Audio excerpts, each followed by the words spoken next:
My disappointment is immeasurable, and my day is ruined. Ahmad saves Amorim again. Manchester United 3, Southampton 1 the game yesterday. Man, bro.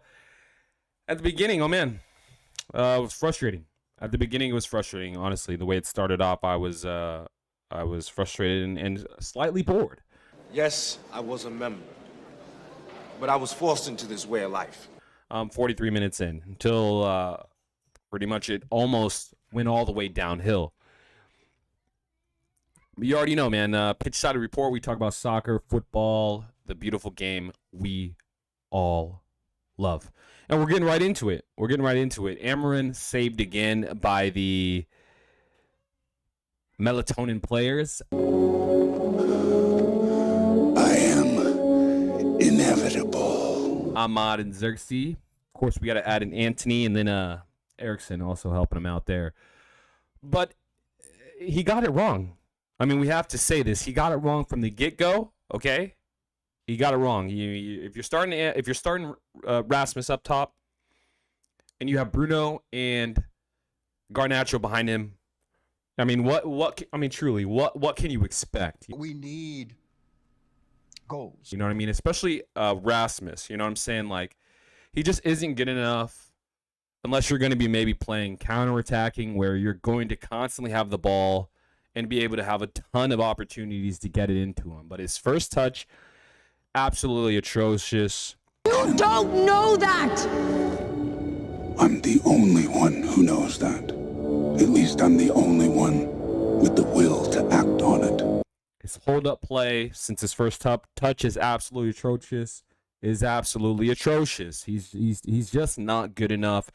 And if you are at this point and you think that Xerxes should still be behind Højlund, I mean, you got to do a little more research, man. You got to do a little more research, because obviously one player deserves to be the starter and the other one deserves to be the bench player. Okay? Now, what's frustrating is how Amorim doesn't see this. So you see the starting lineup, you see that Højlund, Garnacho, and Bruno are in there, and it's like, dude, where is Xerxes? Every time we have Xerxes in, except for when you play him out of position, he does way better for the full team, and we play better as a whole. So for it to always begin like this, I mean, at one point I'm thinking Amorim wants to die on this hill with Højlund, and then I'm like, man, you really got to if you really want to keep the job, man, you got to get some results. And sometimes, changing it up is how you get better results. So first goal came in the 43rd minute, own goal from across. Okay, fine. I'm cool. I'm fine.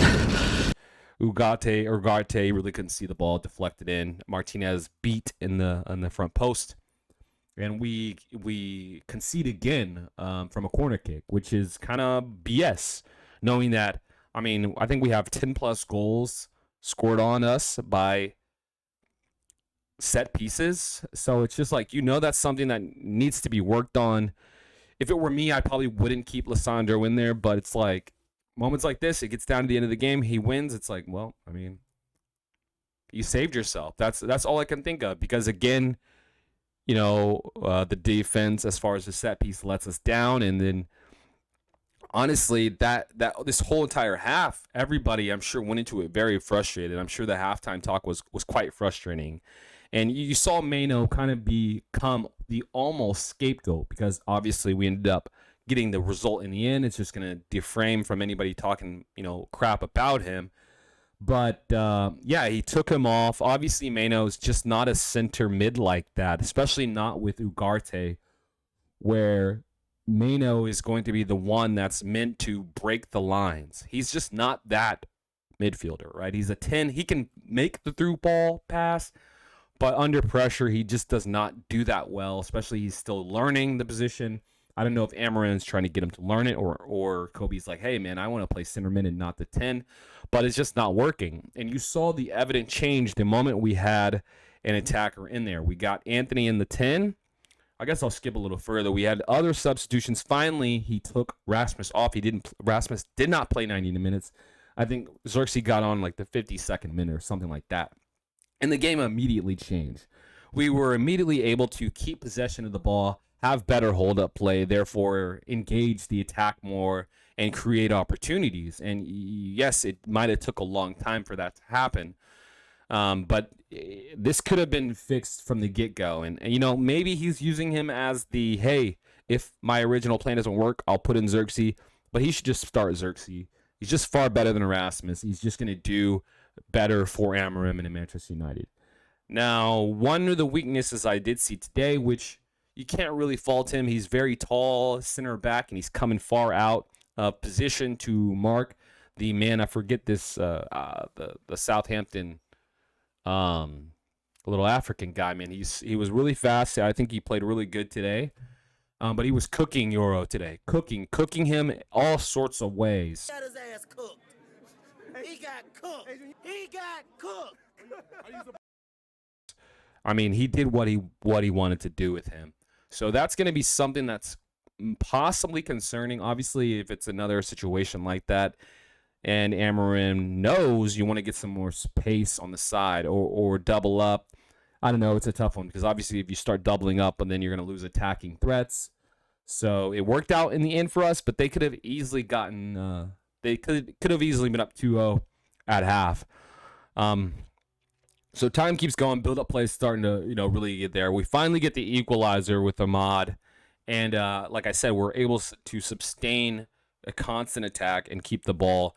I mean, at one point, Southampton had over 70% of possession. So at Old Trafford, Southampton, last place team. So yeah, it was looking ugly and looking bleak, and then momentum swung completely. And I won't say Southampton folded, but What you ducking for? Ain't you trying to swing at me? My nigga, ain't you trying to swing at me? the momentum was just too strong, and you definitely saw their heads get down, especially after the lucky break for the first goal. You know what I mean? Ricochet went back to Ahmad. He poked it in there. But the second goal is pure class. You know what I'm saying? Eriksson, he can do a roll, 10-minute roll, a nice little 5-minute roll in the game, and it perfectly worked out. Beautiful through ball from Eriksson. Ahmad to finish it out. And I mean, at this point, the game's over. I mean, I am inevitable. I'm not thinking Southampton's going to come and score. Heartbreak for them. They're obviously going down. And then, Amorim saved again by the melatonin king Ahmad Diallo. And third goal came from a mistake from Southampton. Ahmad capitalized again. And hat-trick hero.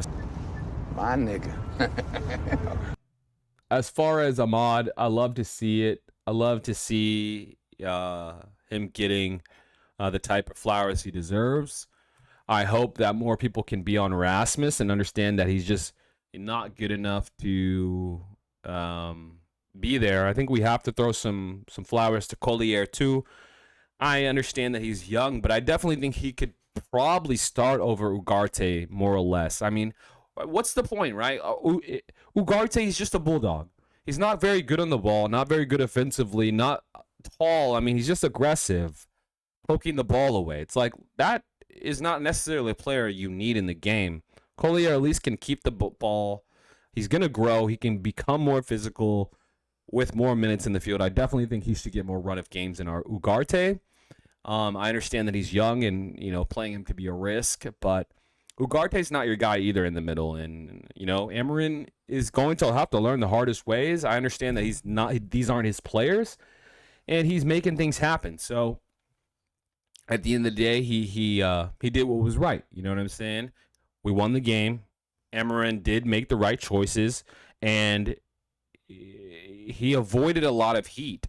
Because let's be honest. If Amorim continued to lose, it could be like the Chelsea situation with Potter, where good coach came in at the wrong time and they fired him, and then everybody thinks you suck, and it's just like, damn, you know what I mean? You didn't get the opportunity with the right players especially the right players that you wanted. So, yeah, he got saved by the King Ahmad, and he's got to continue to start Xerxes. That's gonna be his best bet as far as getting results. I understand that we're not trying to get top 4 or top 6 or nothing like that, but we gotta beat games and we gotta win games, and we want to look very convincing, especially at home. So let me know what you guys think, though.